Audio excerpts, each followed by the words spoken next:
पुस्तक का नाम युग ऋषि की अमरवाणी भाग 2। लेखक वेद मूर्ति तपोनिष्ठ पंडित श्री राम शर्मा आचार्य। परिवर्तन ही जीवन। जीवन में आए दिन दुरंगी घटनाएं घटित होती रहती हैं। आज लाभ है तो कल नुकसान, आज बलिष्ठता है तो कल बीमारी, आज सफलता है तो कल असफलता। दिन रात का चक्र जैसा ही सुख दुख का, संपत्ति विपत्ति का, उन्नति अवनति का पहिया भी घूमता रहता है। यह हो नहीं सकता कि सदा एक सी स्थिति रही आवे। जो बना है वह बिगड़ेगा, जो बिगड़ा है वह बनेगा। श्वासों के आवागमन का नाम ही जीवन है। सांस चलना बंद हो जाए तो जीवन भी समाप्त हो जाएगा। सदा एक सी स्थिति बनी रहे, परिवर्तन बंद हो जाए तो संसार का खेल ही समाप्त हो जाएगा। एक के लाभ में दूसरे की हानि है और एक की हानि में दूसरे का लाभ। एक शरीर की मृत्यु ही दूसरे शरीर का जन्म है। यह मीठे और नमकीन, हानि और लाभ के दोनों ही स्वाद भगवान ने मनुष्य के लिए इसलिए बनाए हैं कि वह दोनों के अंतर और महत्व को समझ सके। आत्मानंद गूंगे का गुण। हर्ष शोक की बाल क्रीड़ाओं में ना उलझे रहकर हमें आत्मपरायण होना चाहिए। स्व को पहचानना चाहिए। आत्मचिंतन, आत्मविश्वास, आत्मगौरव, आत्मनिष्ठा, आत्म साधना, आत्म उन्नति, आत्मनिर्माण यह वह कार्य है जिनमें हमारी इच्छा शक्ति, कल्पना शक्ति एवं क्रिया शक्ति का उपयोग होना चाहिए, क्योंकि अंदर का मूल केंद्र, उद्गम स्रोत आत्मा ही है।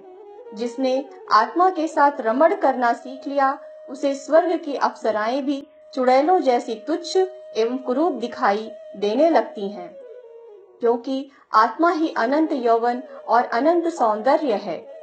अपनेपन की आत्म भाव की छाया पड़ते ही अपनी तुच्छ सी वस्तु, संतान, संपदा, देह कितनी सुंदर, कितनी प्रिय मालूम पड़ने लगती है। उसे छोड़ने को जी नहीं चाहता।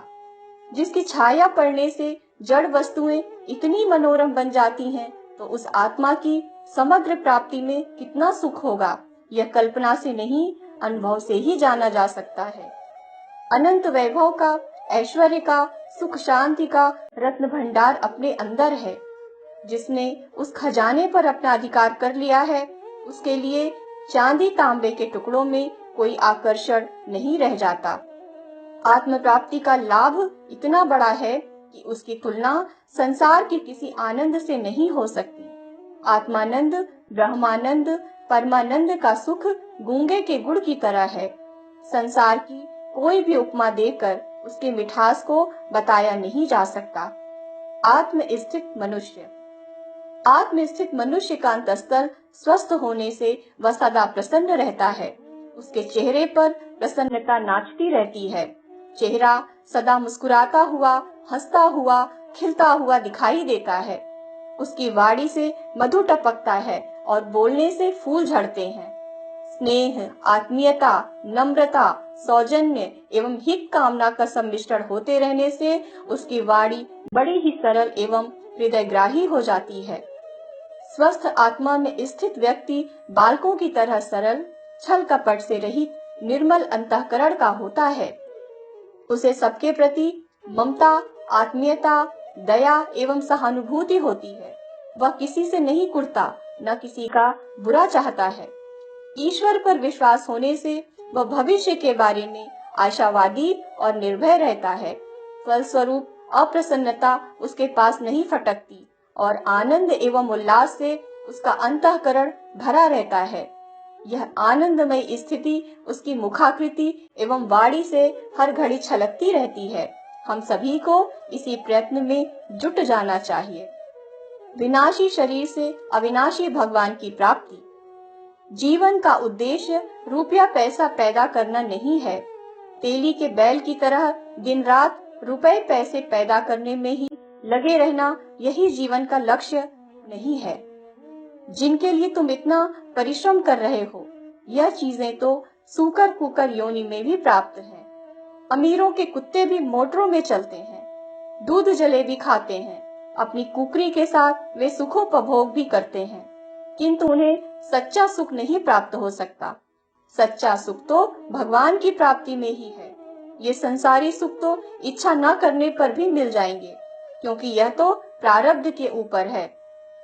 आप अपने परिश्रम से पेट पाल सकते हैं। लखपति करोड़पति होना यह तो प्रारब्ध का खेल है। जैसे कोई भी दुख की इच्छा नहीं करता।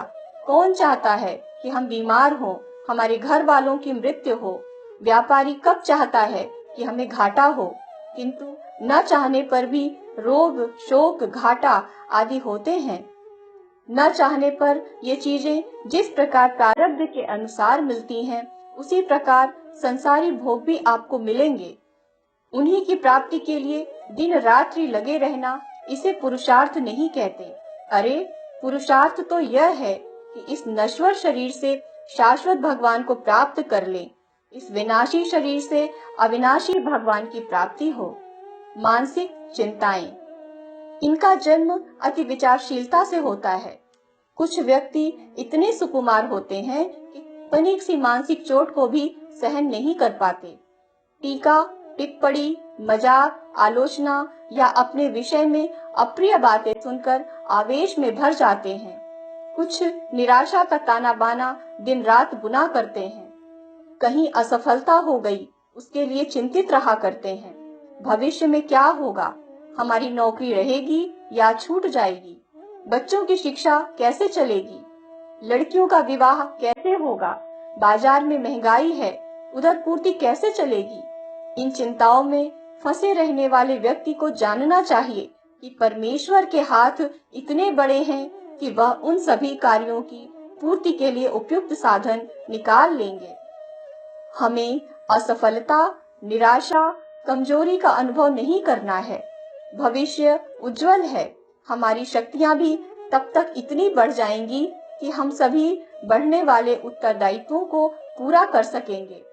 यदि हमारे ऊपर उत्तरदायित्व बढ़ते हैं तो हमारी शक्तियां, योग्यताएं, संचित धनराशि, समाज में सम्मान, हमारे संबंध भी तो उत्तरोत्तर विकसित हो रहे हैं। हमारी मानसिक बौद्धिक संपदाएं भी तो निरंतर वृद्धि पर हैं। हमारे मित्र, सगे संबंधी भी हमारी सहायता के लिए मौजूद हैं। अतः चिंता करने की कोई आवश्यकता नहीं है। फिक्र क्यों करें? आने वाला समय हमारे लिए उज्जवल होगा। हमारे बाल बच्चे बढ़कर उस स्थिति में पहुंच जावेंगे कि हमारा भार वहन कर सके। चिंता न कीजिए। ठंडे दिल से प्रत्येक समस्या पर सोचिए, विचारिए, समस्या को हल करने की कोई युक्ति निकालिए, श्रम कीजिए। चिंता से क्या पाओगे? यदि आप स्वयं नहीं सोच सकते तो मित्रों से, पत्नी से, अध्यापक से या किसी विशेषज्ञ से सलाह लीजिए। दूसरों को अपनी समस्याएं सुलझाने का अवसर प्रदान कीजिए। कोई ऐसी विषम स्थिति नहीं कि उसको सुलझाया न जा सके। थोड़ी सी विचारशीलता से कुछ न कुछ उपाय अवश्य निकल आएगा जिससे परिस्थिति की रक्षा हो सके। सात्विक अभिलाषा लोकेशड़ा नहीं। आत्मनिर्माण लोकेशड़ा से भिन्न वस्तु है। अपने सद्गुणों के कारण प्रतिष्ठा प्राप्त करना, अपने उच्च चरित्र, आदर्श जीवन, परमार्थ साधना एवं लोक सेवा द्वारा यश प्राप्त करने की आकांक्षा आत्मा की भूख है। इसे प्राप्त करने से आंतरिक संतोष प्राप्त होता है और अंतरात्मा में आनंद, उत्साह एवं उल्लास की अभिवृद्धि होती है। इस प्रोत्साहन से सफलता से मनोबल बढ़ता है और आगे अधिक उत्साह से ऐसे पुण्य कार्य सतोगुणी आचरण करने की इच्छा होती है जो अपना लोक परलोक सुधारने, पुण्य संचय करने के लिए आवश्यक है। आत्म गौरव, आत्म सम्मान, आत्म कल्याण, आत्म आनंद, आत्म प्रतिष्ठा, आत्म संतोष प्राप्त करके मनुष्य की अंतरात्मा संतुष्ट होती है। इसलिए उसके लिए प्रयत्न करना सब प्रकार उचित एवं आवश्यक है। स्वर्ग के, मुक्ति के, आत्म सम्मान के, यश के निमित्त भी यदि सद्विचारों और सत्कर्मों का आयोजन हो तो यह सात्विक अभिलाषा प्रशंसनीय ही कही जाएगी। यह लोकेशड़ा नहीं, आत्मतुष्टि है। यह निंदनीय भी नहीं, स्वागत योग्य है। समय रहते संभल जाएं। आज अमीरों ने अपनी नीति बदल दी है। वे गरीबों की हड्डियों पर अपने महल खड़े करना चाहते हैं। अपने स्वार्थों के लिए वे दूसरों का बुरे से बुरा अहित कर सकते हैं। ऐसी दशा में यदि उनके विरुद्ध घृणा, द्वेष, शत्रुता और ईर्ष्या बढ़ती जाए तो यह कुछ अस्वाभाविक नहीं है। पूंजीपति समाज के लिए उपयोगी बनकर रहें तो भूतकाल की भांति उनका स्वागत होगा।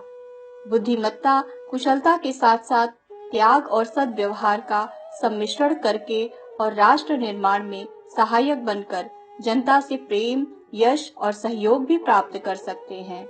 इसके विपरीत यदि आज की स्वार्थपूर्ण और मदोन्मत्त गतिविधि को ही अपनाए रहे तो निश्चय ही वे अपने नाश का कारण स्वयं ही बनेंगे। भारत जैसे धार्मिक देश में साम्यवाद के लिए कोई स्थान नहीं है। उसे तो स्वार्थी पूंजीपति ही अपनी दुर्मति से उत्पन्न करने और बढ़ाने में लगे हुए हैं। काल का चक्र बड़ा प्रबल है। जो समय रहते स्वयं नहीं संभलता उसे काल दंड के थपेड़े अपने निर्दय प्रहारों से रास्ते पर ले आते हैं। अमीरों की भलाई समय रहते संभल जाने में ही है। सकारात्मक चिंतन से उपलब्धियां प्राप्त करें। संसार में ऐसा कोई कार्य नहीं है जो तुम संपादित ना कर सकते हो। जो कार्य, जो सफलताएं, जो आश्चर्यचकित करने वाले फल एक व्यक्ति प्राप्त कर सकता है, उस सबकी जैसी सामर्थ्य तुम में भी विद्यमान है। जो प्रतिभा, जो बुद्धि, सामर्थ्य एक मनुष्य के पास है, वह तुम में भी बीज रूप में मौजूद है। तुम जो चाहोगे वही कर सकोगे। तुम जिसकी याचना करोगे वही प्राप्त होगा। यदि तुम सुख समृद्धि की याचना करोगे तो तुम्हें सुख मिल सकेगा। यदि मुक्ति की आकांक्षा करोगे तो मुक्ति मिलेगी। संसार तो कल्प वृक्ष है, उससे तुम जो चाहोगे वही प्रदान करेगा। तुम विभूति के लिए हाथ पसारोगे तो तुम्हारे लिए रत्नाकर, वसुंधरा और हिमालय की मुक्तामणि खोल देगा। तुम आनंद प्राप्ति के लिए अनुरोध करोगे तो वही तुम्हारे लिए स्वर्ग बन जाएगा। जो उसे हरा भरा क्रीड़ा स्थल देखने के आदी हैं, उनके लिए नित्य, शाश्वत और आनंद धाम बन जाएगा। केवल एकाग्रचित हो उत्तम और उच्च विचारों को कार्य रूप में प्रकट करना सीख लो। तुम्हारी यह सर्वोत्कृष्ट शक्ति है। इसे इष्ट कार्य में लगाने से अभूतपूर्व सफलता प्राप्त होती है। तुम आज से, अभी से दृढ़ संकल्प करो कि थोथी विचारधारा में निमग्न नहीं रहूंगा। मेरी कार्य शक्ति अनंत है। मुझे पूर्ण अनुभव हो गया है कि मनुष्य जो क्रिया करता है उसी का फल उसे प्राप्त होता है। मेरी उन्नति या अवनति, मान या हानि मेरे कार्यों पर निर्भर है। उत्तम कार्य, उचित कार्य और निरंतर साधना युक्त हो सक्रियात्मक विचार ही उत्तम जीवन निर्माण करते हैं। आनंद को अंदर खोजें। समाज में ऐसे व्यक्तियों की कमी नहीं है जिनके पास वैभव का संपूर्ण विलास थिरक रहा है। सब प्रकार की सुविधाएं उनके लिए एकत्र हैं। मोटरें हैं, बंगले हैं, नौकर हैं, यश है, भरा पूरा कुटुंब है, अच्छा व्यापार या जमींदारी है। धन की कोई चिंता नहीं। कल क्या होगा इस चिंता के तीव्र दंश का उनको कभी अनुभव नहीं हुआ। फिर भी जीवन अतृप्त और अशांत है। वैभव का बोझ ऐसा लद गया है कि जीवन दिन दिन अचेतन होता जाता है। जीवन का सौख्य, धन एवं वैभव की वितृष्णा में और उससे पैदा होने वाले नाना विश्व प्रलोभनों में डूब गया है। सब कुछ है पर न जाने क्या नहीं है, जिससे सब कुछ फीका बेस्वाद हो गया है। रात दिन एक नशे में भूली हुई आत्मा जीवन यात्रा पूरी कर रही है। सुख नहीं, शांति नहीं, तृप्ति नहीं, आनंद नहीं। यह स्पष्ट है कि मनुष्य का आनंद उसकी अपनी चीज है और उसके अंदर ही समाई हुई है। इसे खोजने कहीं दूर नहीं जाना है और यह धन पर अथवा सुख के नाम पर बाजार में बिकने वाली सुविधाओं पर निर्भर नहीं करता। यह आकांक्षाओं को निर्बाध छोड़ देने से न कभी मिला है न मिलेगा, क्योंकि जहाँ शांति और तृप्ति नहीं है वहाँ सुख और आनंद भी नहीं है। इसलिए यदि तुम सुख चाहते हो तो पहली बात यह है कि जहाँ वह है वहाँ उसको देखने एवं पाने की ओर ध्यान दो। यह जो सुख की छाया है और जिसको तुम रुपए से खरीदना चाहते हो उसे भूल जाओ। आनंद का सौदा रुपयों से नहीं हुआ करता, यहाँ तो दिल का सिक्का चलता है। दिल निर्मल विशुद्ध खरा होगा तो आनंद की धारा तुम्हारे जीवन को ओत-प्रोत कर देगी।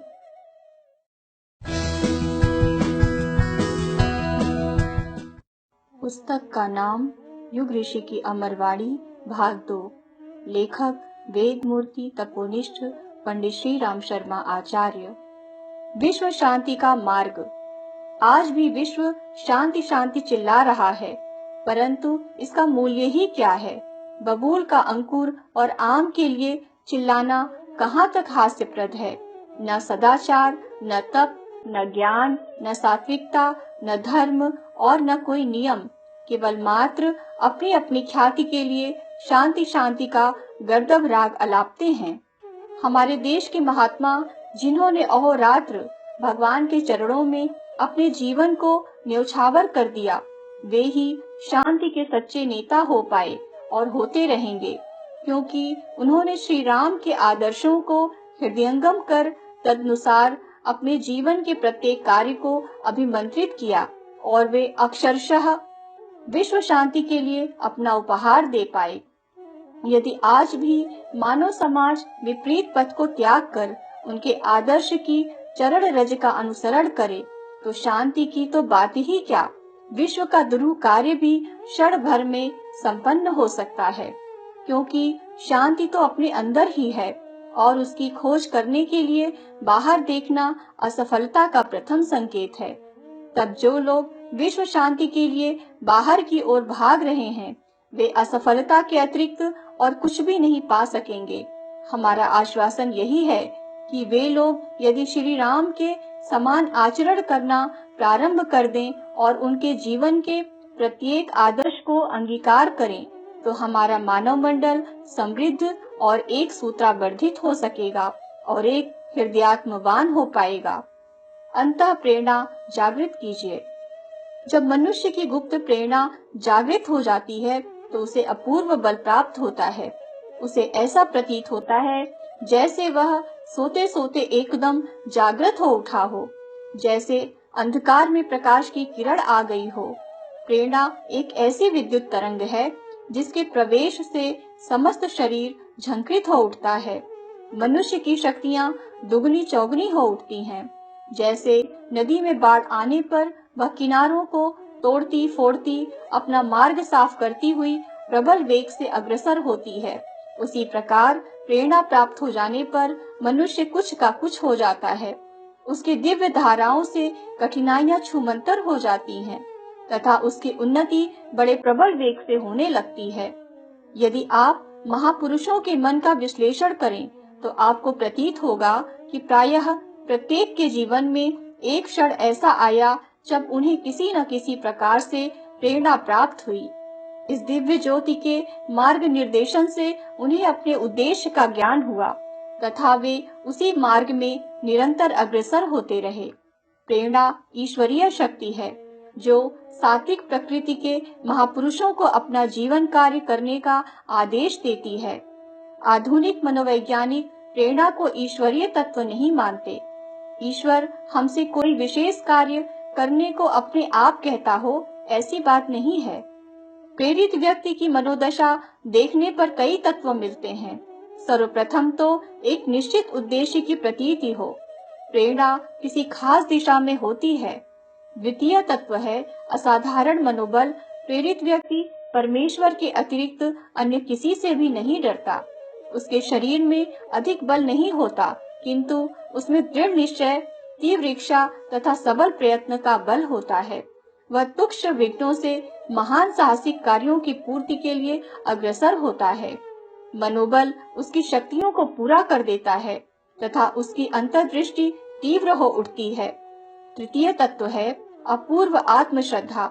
उसे पूरा पूरा विश्वास होता है कि परमेश्वर की सेना मेरे साथ है, मैं ठीक पथ पर हूँ, मुझ में कार्य संपादन की पूरी योग्यता है मैं ही अपने उद्देश्य में कृतकृत्य हो सकता हूँ। आत्मश्रद्धा सब प्रकार की सफलताओं का मूल है। जीवन के प्रत्येक क्षेत्र में इससे अद्भुत प्रकाश मिलता है। विशिष्ट उद्देश्य, मनोबल तथा आत्मश्रद्धा से जिसे प्रेरणा प्राप्त हो गई है, सचमुच वह व्यक्ति धन्य है। सफलता का राज दृढ़ इच्छा शक्ति।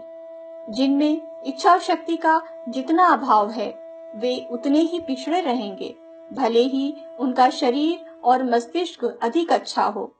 इच्छा की तीव्रता वाला मनुष्य अनेक शारीरिक, मानसिक एवं व्यवहारिक कठिनाइयों के रहते हुए भी काफी उन्नति कर लेता है।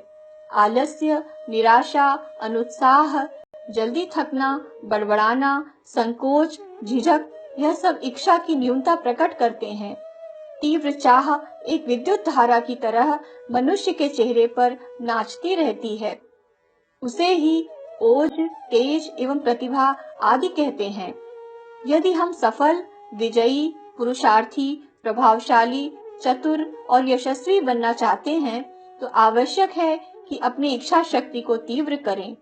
जो वस्तु अभीष्ट हो, जो लक्ष्य निर्धारित हो, उसे प्राप्त करने के लिए उत्कृष्ट लालसा उत्पन्न करें। शेख चिल्ली की तरह सुख सफलता की कल्पना करते रहने से, सपने देखते रहने से काम नहीं चलेगा। ऐसी हीन कल्पना निरर्थक है। इच्छा उसे कहते हैं जो अंतःस्थल को हिला दे, प्रेरणा उत्पन्न करे, लक्ष्य के लिए बेचैन करे और कठिनाइयों का डर भी मार्ग को न रोक सके। ऐसी इच्छा जिन मस्तिष्कों में मौजूद है, जिनकी बुद्धि में समुचित दृढ़ता एवं दूरदर्शिता है, वे ही आज नहीं तो कल निर्धारित दिशा में सफलता प्राप्त करके रहेंगे। समय का सदुपयोग कीजिए। मनुष्य जो ही समय की उपयोगिता समझने लगता है, त्यों ही उसमें महत्ता, योग्यता आदि अनेक गुण आने लगते हैं। मनुष्य में चाहे कितने ही गुण क्यों न हो, पर जब तक वह समय की कदर करना न सीखे, उपस्थित अवसरों का उपयोग न करे, तब तक उसे कोई लाभ नहीं हो सकता। यदि सच पूछिए तो समय का दुरुपयोग करने वालों को कभी अच्छे अवसर मिल ही नहीं सकते। जिस समय को मनुष्य व्यर्थ गंवाता है, उस समय में प्रयत्न करके वह बहुत कुछ सफलता प्राप्त कर सकता है। जो मनुष्य अपना कर्तव्य पालन करना चाहता है, जो व्यक्ति जीवन में सफलता प्राप्त करने का इच्छुक हो, उसे सबसे पहले यही शिक्षा ग्रहण करनी चाहिए। अपनी योग्यता, शक्ति और साधनों की शिकायत छोड़कर उसे यह समझना चाहिए कि समय ही मेरी संपत्ति है और उसी से लाभ उठाने के लिए उसे प्रयत्नशील होना चाहिए। कितने दुख की बात है कि लोगों को व्यर्थ नष्ट करने के लिए तो बहुत सा समय मिल जाता है, पर काम में लगाने के लिए उसका एकदम अभाव हो जाता है। संसार का सबसे अधिक उपकार उन्हीं लोगों के द्वारा हुआ है जिन्होंने कभी अपना एक क्षण भी व्यर्थ नहीं गंवाया।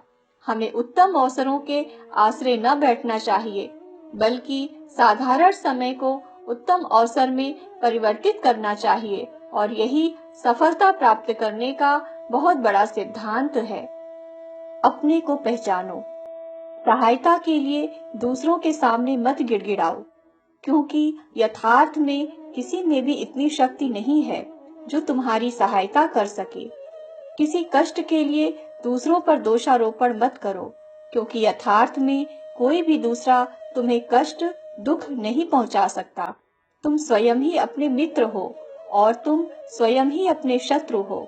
जो कुछ भली बुरी परिस्थितियां सामने हैं, वह तुम्हारी पैदा की हुई हैं। अपना दृष्टिकोण बदल दोगे तो दूसरे ही क्षण यह भय के भूत अंतरिक्ष में तिरोहित हो जाएंगे।